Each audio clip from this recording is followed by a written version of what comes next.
নমস্কার বন্ধুরা, আমাদের রান্নাঘরে সবাইকে স্বাগত। আজ মুসুর ডালের একটা দারুণ রেসিপি নিয়ে চলে এসেছি।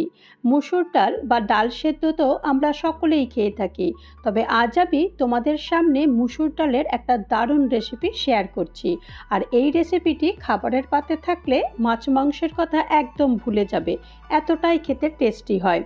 আর এখন গরমকালের মধ্যে রান্না করতে একদম ভালো লাগে না, বা রান্নাঘরেও বেশিক্ষণ থাকতে ভালো লাগে না। এই রকম একটা রেসিপি থাকলে রান্না করাটাও খুব ইজি হয়ে যায় আর খেতেও ভীষণ ভালো লাগে। তো চলো দেরি না করে কিভাবে বানিয়েছি সেটা দেখে নিই। প্রথমেই এখানে আমি 1 কাপ মুসুর ডাল নিয়ে নিয়েছি। মুসুর ডালটাকে ভালো করে 2 থেকে 3 বার এরকম ভালো করে জল দিয়ে ধুয়ে নেব। ধুয়ে নেওয়ার পর দেখ মুসুর ডালে একটুখানি নোংরা বা ধুলো থাকে, যাতে সেটা না থাকে। আর সেটাকে এখন জল ঝরিয়ে রেখে দিয়েছি। আর এখন আমি এখানে একটা আলু ছোট ছোট করে এরকম লম্বা করে কেটে নিয়েছি, একটা টমেটো নিয়েছি বেশ বড় সাইজের, আর একটা পেঁয়াজ নিয়েছি, পেঁয়াজটাও বেশ বড় সাইজের নিয়েছি, আর 2টো কাঁচা লঙ্কা নিয়েছি। কাঁচা লঙ্কাটা তোমরা তোমাদের স্বাদ অনুযায়ী নিও। আর পরিমাণ মতো নুন দিয়ে দিয়েছি, আর 1/2 চামচ হলুদ গুঁড়ো দিয়ে দিয়েছি। আর এখানে 1 চামচ সর্ষের তেল দিয়ে দিচ্ছি। সর্ষের তেলটা তোমরা চাইলে পরেও দিতে পারো, আর আমি এখন দিয়েছি। সর্ষের তেলটা দিলে তাহলে আরও ভালো টেস্টি হয়। আর 1/2 চামচ আমি লাল লঙ্কার গুঁড়ো দিয়ে দিয়েছি। লাল লঙ্কার গুঁড়োটা তোমরাও তোমাদের স্বাদ অনুযায়ী দিও। আমি এখন সব উপকরণগুলো দিয়ে দিয়েছি। সব উপকরণগুলো দিয়ে দেওয়ার পর এই রকম করে ভালো করে এটাকে মেখে নেব। আর এই মাখাটা এতটাই ভালো হয় যে যখন ডালটা তৈরি হবে তখন এতটা সুন্দর খেতে হবে যে তোমরা না বানালে কেউ বিশ্বাসই করবে না। আর এখন তো ভীষণই গরম, বেশিক্ষণ রান্নাঘরে একদমই থাকতে ভালো লাগে না। মনে হয় কি যে এমন একটা কোনো রান্না করি যেটা একের মধ্যে সব কিছুই থেকে যাবে, তাহলে সব রকম পুষ্টিও পাবে পরিবারের সদস্যরা, আর আমাদের রান্না করতে একদম কষ্টও হবে না। তো দেখো মোটামুটি আমি মেখে রেখে দিয়েছি। আর এখন এটাকে 2 মিনিটের জন্য এরকমভাবে রেখে দেব। এখন গ্যাসে জল গরম করতে দিয়ে দিয়েছি, আর বেশ খানিকটা জল গরম দিয়েছি কারণ ডালটা সেদ্ধ করব। আর এখন যেটা মেখে রেখেছিলাম সেই মাখা ডালটা পুরোটাই এটা দিয়ে দিয়েছি সেদ্ধ করবার জন্য। দেখা যাক কতক্ষণ সেদ্ধ হতে লাগে।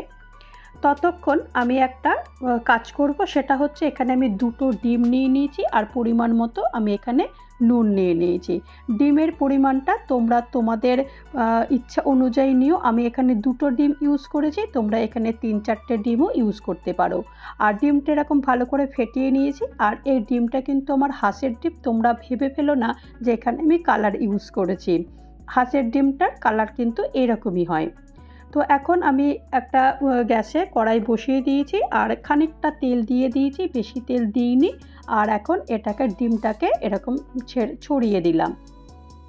দেখো সাইড থেকে একটু বেশ হয়ে গেছে, আর এটা সাইড থেকে এরকম ছড়িয়ে এরকম নিয়ে নিচ্ছি।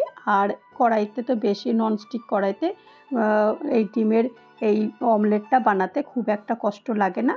তো এইরকমভাবেই এরকম অমলেট যেমন করে সেরকম অমলেট মতো আমি এরকম করে নিয়েছি। অমলেট করে নিয়ে এখানেই আমি কেটে নিচ্ছি। এই কাটাটা তোমরা পরেও কাটতে পারো, আমি এখানে কড়াইতেই এটাকে ছোট ছোট করে পিস কেটে নিচ্ছি।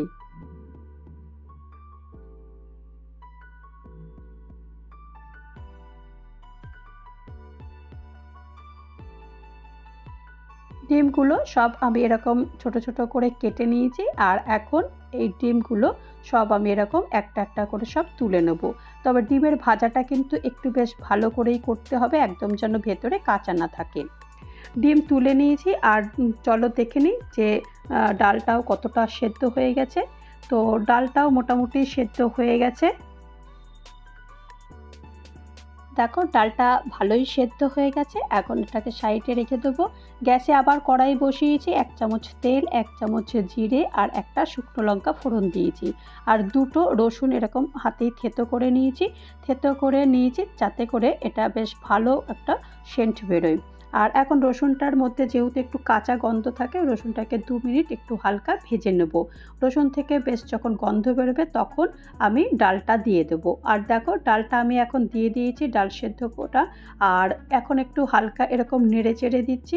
আর এখন ভেজে রাখা যে অমলেটগুলো সেগুলো একটা একটা করে আমি সব দিয়ে দেবো।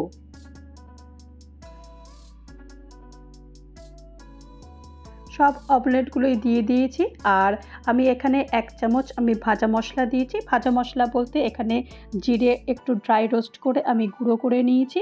আর 1/2 চামচ ঘি দিয়েছি। ব্যাস, আর কিছুই লাগবে না। এই ডাল এরকমই ঝোল মতোই রাখবে, বেশি ঘন করবে না। কারণ ঘন করলে কিন্তু এটা যখন ঠান্ডা হবে তখন একদম জমে যাবে। তো সেই কারণে এর থেকে বেশি আর ঘন করবে না।